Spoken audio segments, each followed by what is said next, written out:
A little bit more interesting than scalar multiplication, where we take a matrix and multiply it by a number, is matrix multiplication, where we are going to multiply two matrices. And in order to do this, we need to first look at how we define multiplying a row by a column. So given a row R and a column C, first of all, they have to have the same number of entries.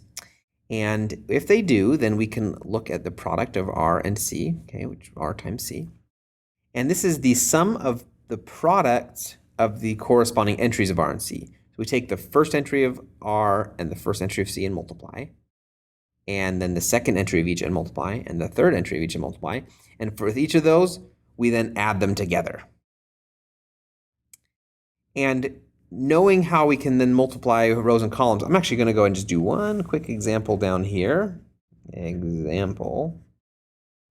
I'm going to multiply the row 2, -3, 5. And I'm going to multiply that by the column, and it has to have the same number of entries. 1, 4, -6. Okay. So we take corresponding entries. We take 2 times 1. And we take -3 times 4. And we take 5 times -6. So you multiply the corresponding entries, okay, the first entries, the second entries, and the third entries, and then you add all of these together. Okay? And so we'd get 2 minus 12 minus 30, which is -40. Okay, so that's how we multiply rows and columns. Now, we need to know how to do that because then we can multiply two matrices. So two matrices, A and B. First, let's note the dimensions of these.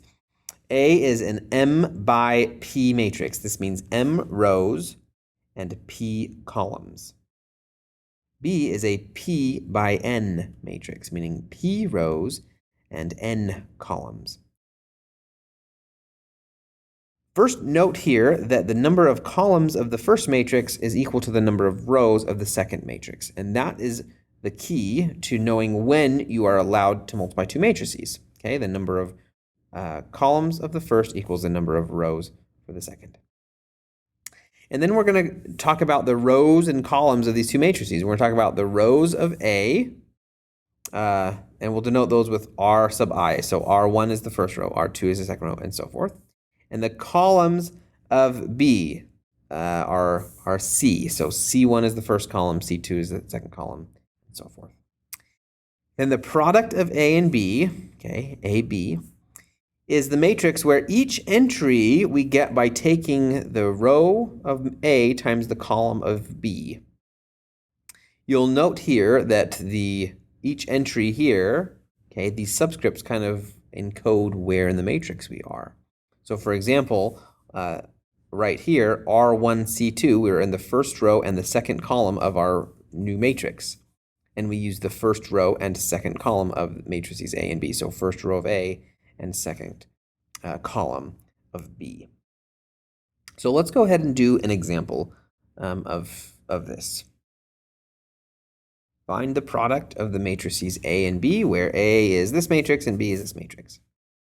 First, note that A is a 2 by 2 matrix. There are 2 rows and 2 columns. And B is a 2 by 3 matrix, 2 rows and 3 columns. Because the number of columns of A is equal to the number of rows of B, okay, that tells us we are allowed to multiply these. And what's even, I think, even cooler than that is that the result, okay, A times B, will be a 2 by 3. It's these outer values. So we're going to end up with a 2 by 3 matrix. All right. We use the rows of A and the columns of B. So we've got, for A, we've got row 1 and we've got row 2. And for B, we've got column 1, column 2, and column 3. So we're going to look at every combination here. We're going to look at row 1 times each of the columns.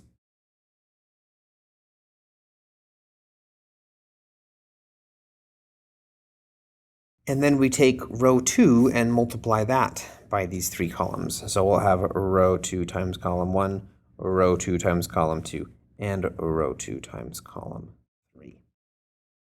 So there's a lot of things to do here. Let's go ahead and go through each of them. Row 1 times column 1.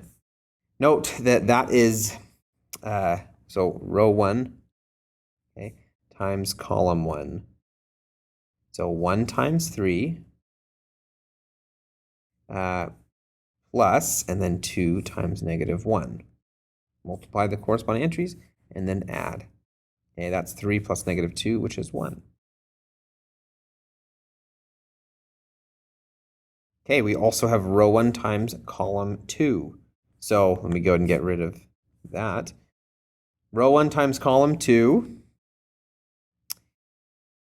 Row 1 times column 2. We've got 1 times 0 plus 2 times 2. That's 0 plus 4, which is 4. Okay, and then we do our next one. For our next one, we have row 1 times column 3. Row 1 times column 3.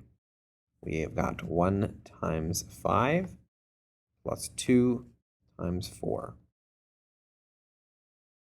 That's 5 plus 8, which is 13. Okay, now moving on to our next second row and doing each of those multiplications. Okay, row 2 times column 1. Row 2 times column 1. We have negative 2 times 3 plus, so that was negative 2 times 3, and then plus 3 times negative 1. That's 6 plus negative 6 plus negative 3, which is negative 9. Okay. And then our next one is row 2 times column 2. So row 2 times column 2, and that gives us negative 2 times 0 plus 3 times 2. And that's 0 plus 6, which is 6. Okay. And then finally, our last product to do here is row 2 times column 3. Row 2 times column 3. So that's negative 2 times 5 plus 3 times 4. That's negative 10 plus 12, which is 2. So those 6 products are what we have. We know that we have a 2 by 3 matrix. Okay, 2 rows and 3 columns, and we place these. So row 1, column 1 is 1. Row 1, column 2 is 4. Row 1, column 3 is 13. Row 2, column 1 is negative 9. Row 2, column 2 is 6. And row 2, column 3 is 2. This is the matrix product, AB. Now, when you're doing matrix multiplication, it's not necessary to write them out separately like this. If you just want to do it like all in one go, you can do that. You can also write out these computations within the actual matrix structure.